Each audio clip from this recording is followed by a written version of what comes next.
ताड़ी को नशाबंदी से बाहर करूंगा। 70 लाख लोग लगभग के ऊपर मुकदमा हुआ ये शराबबंदी को लेकर, और जितने गरीब लोग हैं उनको परेशान किया जा रहा है। इसलिए एक फैसला सरकार जब बनेगी बिहार में हमारी, तो इसकी रिव्यू करेंगे, और जो किसानों का है, ताड़ी कृषि क्षेत्र में आता है, जैसे कोई फसल उपजाते हैं उसी तरह से ताड़ की भी खेती होती है 25 साल की, और उससे जूस निकाला जाता है, और उस जूस का कई दवा में उपयोग होता है।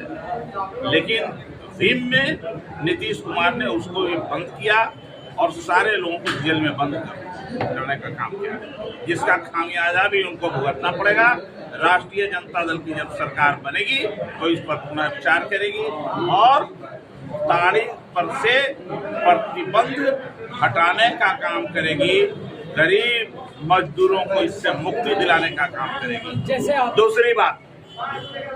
दूसरी बात आपको बताना चाहता हूँ, ये जो मोदी जी हैं ये रोज दिन झूठ बोलने का काम करते हैं।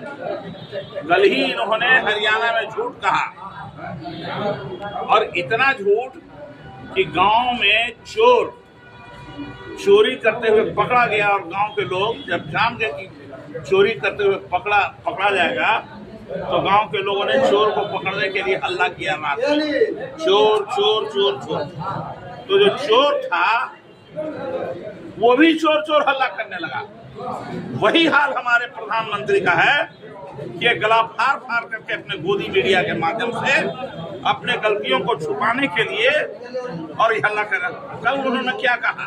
कल उन्होंने कहा कि आरक्षण कोई समाप्त नहीं कर सकता, आरक्षण को कांग्रेस ने समाप्त किया है, कांग्रेस के ऊपर आरोप लगा रहे हैं। जबकि ये पूरी की पूरी बात संविधान को समाप्त करने की, लोकतंत्र को समाप्त करने की साजिश।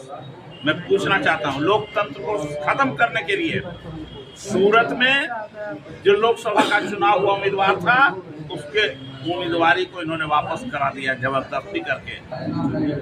चंडीगढ़ में जो काउंटिंग हो रहा था, नगर निगम के चेयरमैन का जो काउंटिंग था, उस काउंटिंग में किस तरह से हेराफेरी किया वहां के आरओ ने किया, रिटर्निंग अफसर ने किया, जिसको सुप्रीम कोर्ट ने पकड़ा, और लाख प्रयास करने के बाद भी भाजपा के सुप्रीम कोर्ट ने कहा कि नहीं, अब न चुनाव होगा और जो पहले से था वही रहेगा, और जो उनके खिलाफ लोकतंत्र को बचाने के लिए सुप्रीम कोर्ट ने फैसला दिया और बहाल हुआ।